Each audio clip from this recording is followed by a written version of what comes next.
राधे राधे, हरे कृष्णा। कैसे हो आप सभी लोग? आशा करती हूँ कि आप सब भी मंगलमय होंगे, स्वस्थ होंगे, अच्छे होंगे। बड़े सारे लोगों के प्रश्न होते हैं कि ठाकुर जी की इत्र सेवा या इत्र मालिश क्यों करते हैं। इसके पीछे कई कारण हैं। आज मैं आपको उससे अवगत करा रही हूँ। जैसे कि साल में एक बार बांके बिहारी जी बांसुरी धारण करते हैं, उसके पीछे भी एक कथा है।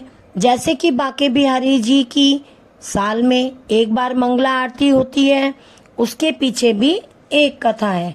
लेकिन उससे पहले आज मैं आपको दिखाती हूँ कि ठाकुर जी की सेवा में कौन कौन से इत्र का प्रयोग करती हूँ। जैसा कि आप देख ही रहे हैं कि आजकल गर्मी कितनी पड़ रही है। गर्मियों में सबसे ज्यादा जो इत्र प्रयोग में लाया जाता है वो है चंदन।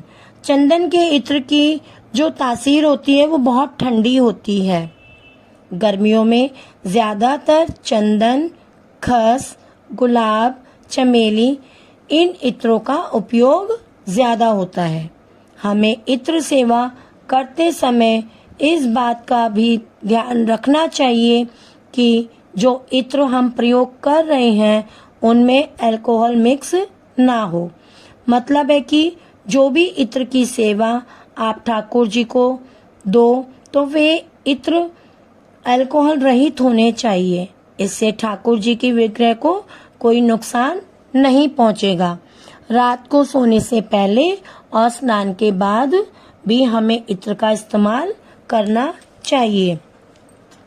चलिए अब मैं आपको बताती हूँ कि बिहारी जी की इत्र मालिश क्यों होती है। बिहारी जी की इत्र मालिश करने से खुल जाते हैं आपकी किस्मत के ताले। इसके पीछे कथा क्या है और बिहारी जी को इत्र मालिश क्यों की जाती है, उस पर कोई वीडियो आपको देखने को मिलेगी। कथा इस प्रकार है। एक बार की बात है कि अकबर ने तानसेन जी से कहा कि आप तो संगीत सम्राट हैं, इतना मधुर आप गाते हैं, तो आपके जो गुरु हैं जिनसे आपने गीत की शिक्षा ग्रहण की है वो कितना मधुर गाते होंगे। मेरे मन में बड़ी इच्छा है कि मैं आपके गुरु से अवश्य मिलूं। तानसेन जी ने कहा कि अगर आप मेरे गुरु जी से मिलना चाहते हैं तो आपको श्रीधाम वृंदावन जाना होगा, क्योंकि मेरे जो गुरु हैं श्रीधाम वृंदावन छोड़कर कहीं नहीं आते हैं। अकबर जी ने तानसेन जी की बात मानी और वृंदावन चल दिए। जब वो श्रीधाम वृंदावन जा रहे थे तो वो तानसेन से पूछते जा रहे थे कि आपके जो गुरु हैं उनका नाम क्या है, आपके गुरु वृंदावन में कहाँ रहते हैं, उनसे मेरी मुलाकात किस जगह पर हो पाएगी। तानसेन जी बताते जा रहे थे कि मेरे गुरु जी का नाम श्री हरिदास है और वो निधि वन में रहते हैं। वहीं पर ही ठाकुर जी की सेवा वंदना करते रहते हैं। अकबर जी ने ये सारी बातें सुनकर और ज्यादा उत्साहित होते जा रहे थे। जब अकबर निधि वन में पहुंचते हैं और तानसेन जी के गुरु श्री हरिदास जी से मिलते हैं और उनसे अनेकों वार्तालाप करते हैं, तब उनके मिलने का समय समाप्त होने पर जब वो अपने महल की ओर वापस जा रहे होते हैं तो वो श्री हरिदास जी को एक इत्र की बोतल उपहार के रूप में उन्हें देते हैं और बोलते हैं कि मुझे आपसे मिलकर बड़ा अच्छा लगा। हरिदास जी उस बोतल को उपहार स्वरूप स्वीकार कर लेते हैं, जो इत्र की बोतल श्री हरिदास जी को उपहार में देते हैं, और नित्य रात को ठाकुर जी की उस इत्र से मालिश करनी शुरू कर देते हैं। तो एक बार की बात है कि एक बार श्री हरिदास जी ठाकुर जी की रात्रि के समय उससे इत्र सेवा करना भूल जाते हैं। तो बिहारी जी सपने में आकर हरिदास जी से बोलते हैं, हरिदास आज मुझे पता नहीं नींद क्यों नहीं आ रही है, आज मुझे ढंग से नींद आ ही नहीं रही है। ऐसे कई बार उन्होंने हरिदास जी से कहा।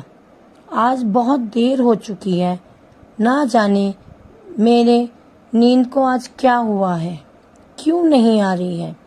ऐसा तो नहीं है कि कहीं आप कुछ भूल रहे हैं।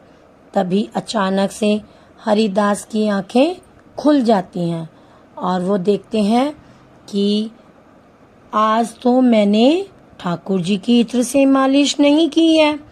उसी समय वे बिहारी जी से क्षमा मांगते हैं और उसी समय उनकी इत्र की मालिश करना प्रारंभ कर देते हैं। और तभी से ये परंपरा चली आ रही है कि बिहारी जी की इत्र से मालिश होती है। गर्मियों में अलग से और सर्दियों में अलग इत्र से मालिश होती है।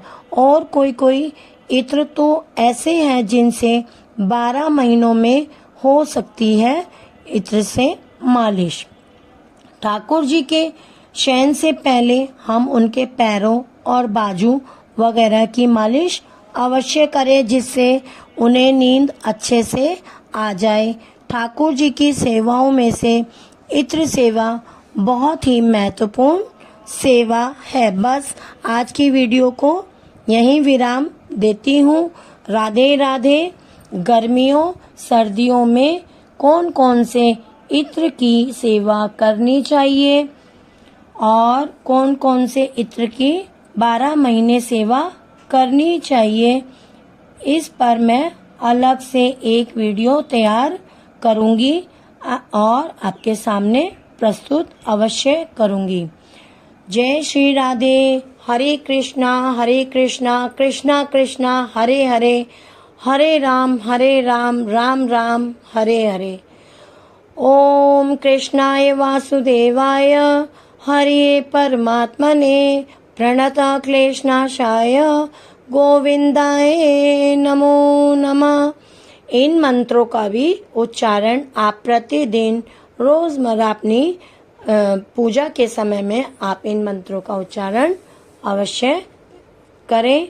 राधे राधे। ओम नमो भगवते